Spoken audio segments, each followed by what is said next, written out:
जय जय तुलसी भगवती सत्यवती सुखदानी। नमो नमो हरि प्रेयसी श्री वृंदागुन खानी। श्री हरि शीश विराजिनी देहु अमर वर अम्ब। जनहित हे वृंदावनी अब ना करहु विलंब। हे देवी भगवती सत्यवती सुख प्रदान करने वाली तुलसी माता, आपकी जय हो, आपकी सदा ही जय हो। भगवान श्री हरि विष्णु की प्रिया, गुणों की खान, हे वृंदा माता आपको नमन है। भगवान श्री हरि विष्णु जी के शीश पर विराजमान हे तुलसी मैया, हमें अमर होने का वरदान प्रदान करें। हे वृंदावनी जन कल्याण के लिए अब देर ना कीजिए। धन्य धन्य श्री तुलसी माता, महिमा अगम सदा श्रुति गाता। हरि के प्राणों से तुम प्यारी, हरि ही हेतु कीन्हो तप भारी। जब प्रसन्न है दर्शन दीन हो, तब कर जोरी विनय उसकीन हो। हे भगवंत कंत मम होहु, दीन जानी जनी छाड़ाहु छोहु। हे तुलसी माता आप धन्य हैं, श्रुतियों में सदा से आपकी महिमा का गुणगान हुआ है।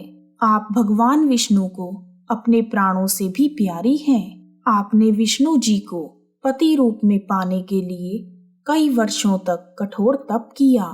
भगवान विष्णु ने प्रसन्न होकर जब आपको दर्शन दिए, तब आपने उनसे हाथ जोड़कर विनती की और स्वयं को उनकी पत्नी के रूप में स्वीकारने की प्रार्थना की। इस पर भगवान श्री हरि ने आपको दीन जानकर छोड़ दिया। सुनी लक्ष्मी तुलसी की बानी, दीन्हो श्राप कध पर आनी। उस अयोग्य वर मांगन हारी, होहु विटप तुम जड़ तनुधारी। सुनी तुलसी ही श्रप्यो तिहि ठामा, करहु वास्तु नीचन धामा। दियो वचन हरि तब तत्काला, सुनहु सुमुखी जनि होहु विहाला। समय पाई वहो रो पाती तोरा, पूजी हो आस वचन सत मोरा।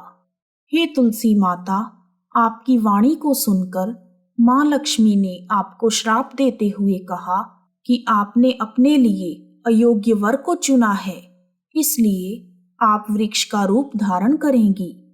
इस पर आपने भी भगवान विष्णु को पत्थर के रूप में अपने नीचे रहने का श्राप दिया। उसी समय भगवान विष्णु ने जो वचन दिया, उसे सुनकर सब व्याकुल हो गए।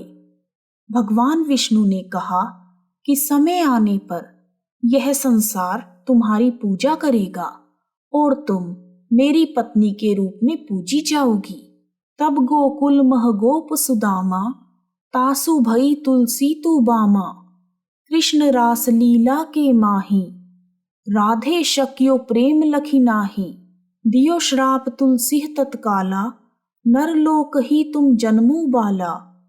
यो गोप वह दानव राजा, शंखचूड़ नामक शिर ताजा। तुलसी भई तासु की नारी, परम सती गुण रूप अगारी। अस्द्वै कल्प बीत जब गयु, कल्प तृतीय जन्म तब भयु। उसके बाद गोकुल में सुदामा गोप की आप पत्नी बनी। एक बार जब भगवान श्री कृष्ण रासलीला रचा रहे थे, तो राधा जी ने आपके प्रेम पर संदेह किया और आपको उसी समय श्राप दिया कि आप मनुष्य रूप में पृथ्वी लोक पर जन्म लेंगी तथा सुदामा गोप शंखचूड़ नामक राक्षसों का राजा होगा और आपका विवाह शंखचूड़ के साथ होगा। आपके पतिव्रता होने तथा सद्गुणों की बदौलत शंखचूड़ की पराजय नहीं होगी। इस प्रकार वह कल्प बीत गया और अगले कल्प में आपका तीसरा जन्म हुआ।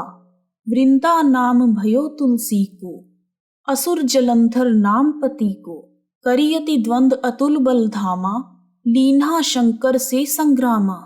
जब निज सैन्य सहित शिव हारे, मरही न तब हर हरि ही पुकारे।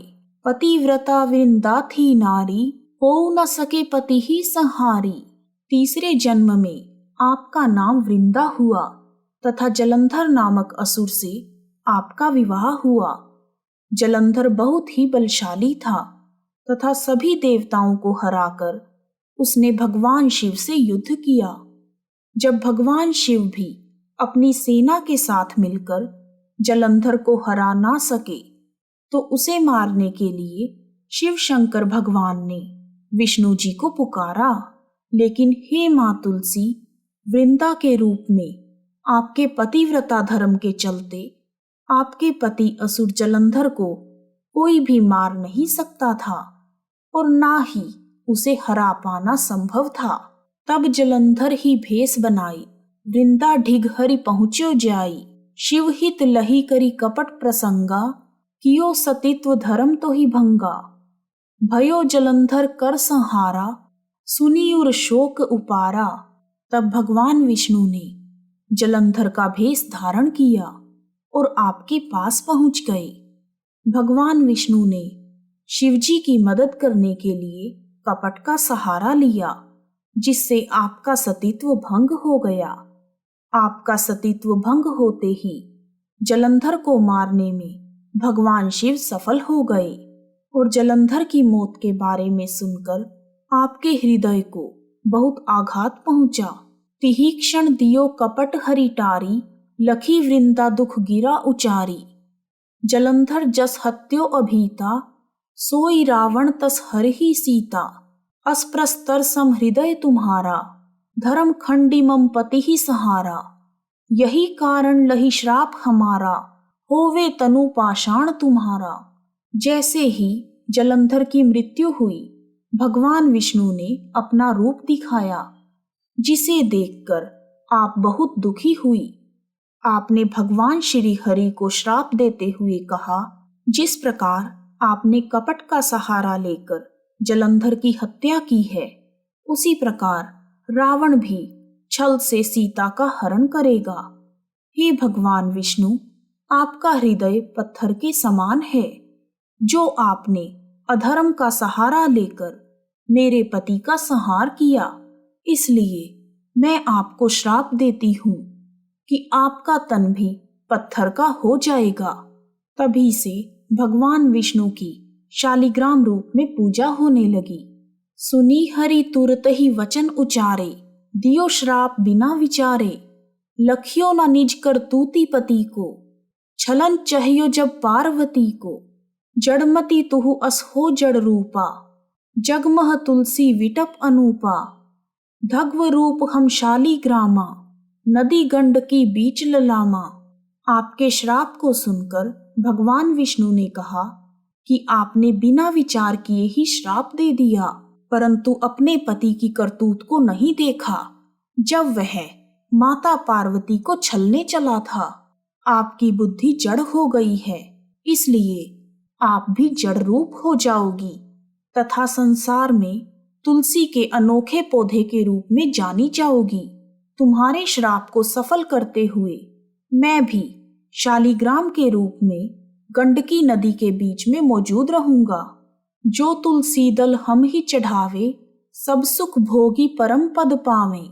बिन तुलसी हरि जलत शरीरा, अतिशय उठत शीश उर्पीरा।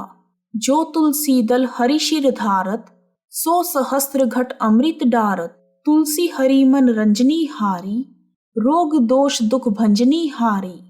प्रेम सहित हरि भजन निरंतर, तुलसी राधा में नहीं अंतर। इसके बाद भगवान विष्णु ने कहा, हे वृंदा, तुलसी के रूप में तुम मुझे सदा ही प्रिय रहोगी। जो भी तुम्हें मेरे शालिग्राम रूप पर अर्पण करेगा, वह संसार के सारे सुखों को भोग कर मोक्ष को प्राप्त करेगा। बिना तुलसी अर्पण किए भगवान विष्णु का शरीर जलता रहता है और उनके हृदय में पीड़ा होती है। जो भी मनुष्य तुलसी मिले जल से भगवान विष्णु को स्नान करवाता है, समझो कि वह हजारों घड़े अमृत के उन पर डालता है। भगवान विष्णु को तुलसी जी अति प्रिय हैं। वह समस्त कष्टों को मिटा देती हैं। प्रेम पूर्वक भगवान विष्णु का निरंतर भजन करना चाहिए। विष्णु जी के लिए तुलसी तथा राधा में कोई भेद नहीं है। उनके लिए दोनों ही एक समान हैं। व्यंजन हो 56 प्रकारा, बिन तुलसी दल ना हर ही प्यारा। सकल तीरथ तुलसी तरु छाही, लहत मुक्ति जन संशय नाही। कवि सुंदर एक हरि गुण गावत, तुलसी ही निकट सहस गुण पावत। बसत निकट दुर्वासा धामा, जो प्रयागते पूरव ललामा। पाठ करही जो नित नर नारी, हो ही सुख भाषा ही त्रिपुरारी। चाहे भगवान विष्णु को कोई 56 भोग क्यों ना लगाता हो, लेकिन तुलसी जी के बिना भगवान विष्णु को यह सब प्यारे नहीं लगते। तुलसी जी के पौधे की छाया में सभी तीर्थों का सुख प्राप्त होता है, इसमें कोई संदेह नहीं। जो भी तुलसी जी की पूजा करता है उसे मोक्ष की प्राप्ति होती है। कवि सुंदर दास भी भगवान विष्णु जी के गुण गाता है और तुलसी जी की पूजा करके हजारों गुना फल को प्राप्त करता है। वह दुर्वासा ऋषि के धाम के पास प्रयाग में रहता है। जो मनुष्य प्रतिदिन तुलसी चालीसा का पाठ करते हैं उन्हें हर प्रकार के सुख नित्य ही मिल जाते हैं तथा अंत में मोक्ष मिलता है। तुलसी चालीसा पढ़ी, तुलसी तरु ग्रह धारी। दीप दान करी पुत्र फल, पावही बंध्यु नारी। सकल दुख दरिद्र हरि, हार हुए परम प्रसन्न। आशीय धन जड़ लड़ही, ग्रह बस ही पूर्णा अन्न। लाही अभिमत फल जगत मह, लाही पूरण सब काम। जय दल अर्पही तुलसी तहाँ, सहस बस ही हरि राम। तुलसी महिमा नाम लख, तुलसी सुत सुख राम। मानस 40 रचियो, जगमह तुलसीदास। तुलसी चालीसा का पाठ करके घर के आंगन में तुलसी जी का पौधा लगाना चाहिए। साथ ही तुलसी माता की पूजा करके दीप दान करने से संतान का सुख मिलता है। जो मनुष्य तुलसी चालीसा का पाठ करते हैं भगवान विष्णु उन पर प्रसन्न होते हैं तथा उनकी सारी दरिद्रता और सभी कष्टों को दूर कर देते हैं। उनके घर अन्न धन से परिपूर्ण हो जाते हैं। उन्हें मन वांछित फलों की प्राप्ति होती है और उनके सभी कार्य संपन्न होते हैं। जो भी तुलसी जी का अर्पण करते हैं उनके यहाँ भगवान विष्णु खुशी से निवास करते हैं। तुलसी जी की महिमा को लिखकर तुलसी जी के पुत्र सुखराम ने उसी प्रकार का काम किया है जैसे रामचरितमानस की रचना करके कवि तुलसीदास ने किया था। इस प्रकार श्री तुलसी चालीसा पूर्ण हुई। बोलो तुलसी मैया की जय, विष्णु भगवान की जय। यदि आपको तुलसी चालीसा का हिंदी में पाठ पसंद आया है तो कमेंट बॉक्स में जय तुलसी माता लिखना ना भूलें। आप सभी का हार्दिक धन्यवाद। जय मां तुलसी।